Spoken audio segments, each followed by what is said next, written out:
आज हमनी के सुहाग रात का दिन है, तनी पजरा आवा। हटा हटा, पहले दूरे हटा। काहे ऐसे गुस्साइल हो? गुस्साइल ना है, कौनो समय होला कि बिना समय का आ जाइबा। तो अब कौन समय होई हो? पहले एक थे बात सुना। ठीक बा, सुनावा। तो हंसी एगो सवाल पूछत थे। ठीक बा, पूछा। ओकर सवाल का जवाब दे दा, फिर आवा।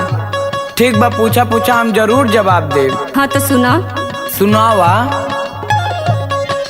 कौन चीज छोट होला पानी से नहइले, सुनाए रह जाऊ, सुनाए रह जाऊ। लड़की जब जब नहाया हो, सुनाए रह जाऊ।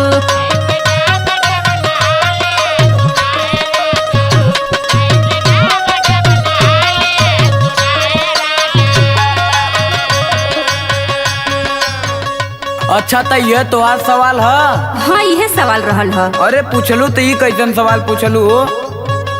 एक अब्बे बता देते। हाँ बताव। पानी से नहइले छोट हो जला सबुनिया, सुनाए रानिया, सुनाए रानिया। लड़की जब जब नहाए हो, सुनाए रानिया।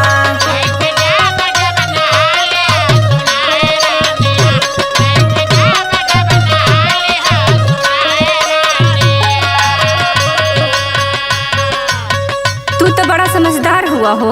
ला तो हम समझदार था, हम पढ़ल लिखल है। हम तो सोचली है कि हमारा आदमी बहुत बकलोल बा। एकदम ऐसा मत सोचिए, हम बकलोल ना, हम पढ़ल लिखल है। अच्छा, तो एगो और सवाल पूछत थी, ओकर जवाब दे दा तो। ठीक बा, पूछा। हाँ सुना।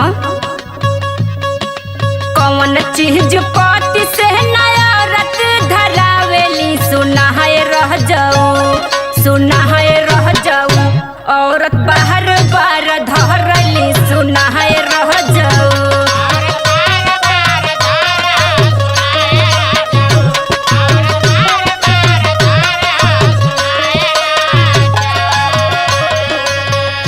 अच्छा, तो ये तोहार दूसर का सवाल है, हम यहू का जवाब दे देते है। हाँ, औरत बार बार छुएली, अपने आदमी से ना छुआवेली। हाँ सुनावा। औरत पति से अपने गोड़ ना धरावेली, सुनाए रानिया, सुनाए रानिया। अपने बार बार धरेली, सुनाए रानिया।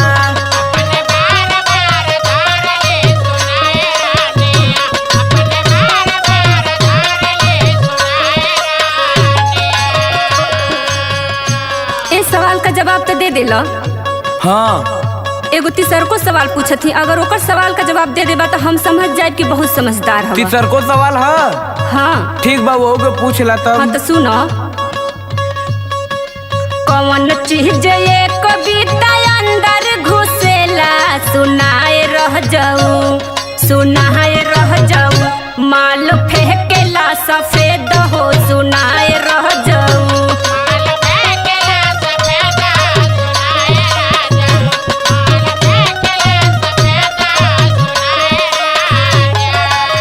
बतावा, कौन सफेद माल फेंकेला?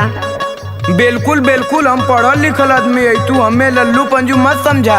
अच्छा हाँ, हम पढ़ल लिखल है। ठीक है, बतावा। ला सुना। सुनावा। एक बित्ता गेहूं जब चक्की अंदर जाला, सुनाए रानिया, सुनाए रानिया।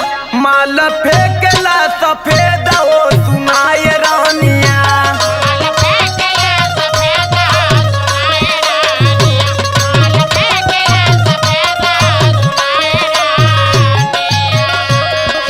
अच्छा, हाँ हम तोरे 3 सवाल का जवाब दे देली। हाँ, अब हम कुछ पूछब, बताइबू?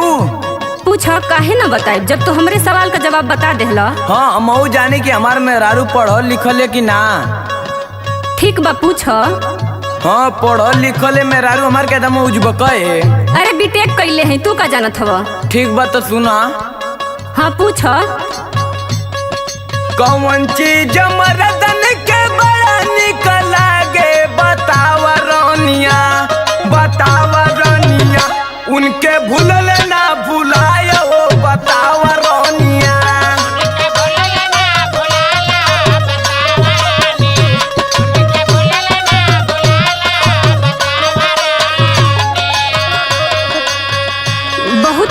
सवाल पूछला ह? हाँ तो बतावा। ई तो हमरे दाएं बाएं का खेल बा। हाँ दाएं बाएं कहो तो तनी बतावा ना। हाँ तो सुनो, बड़ा निक लागेला मर्दन के ससुरा, सुनाए रह जाऊ, सुनाए रह जाऊ, उनके भूलल ना भूलला हो, सुनाए रह जाऊ।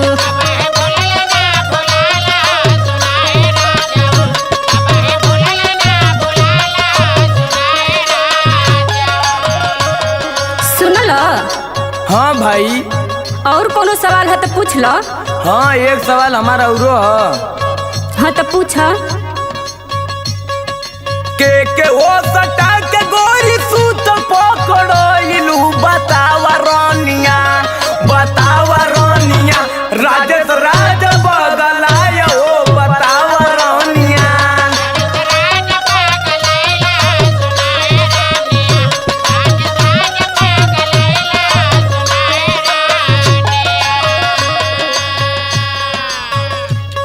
सुनो,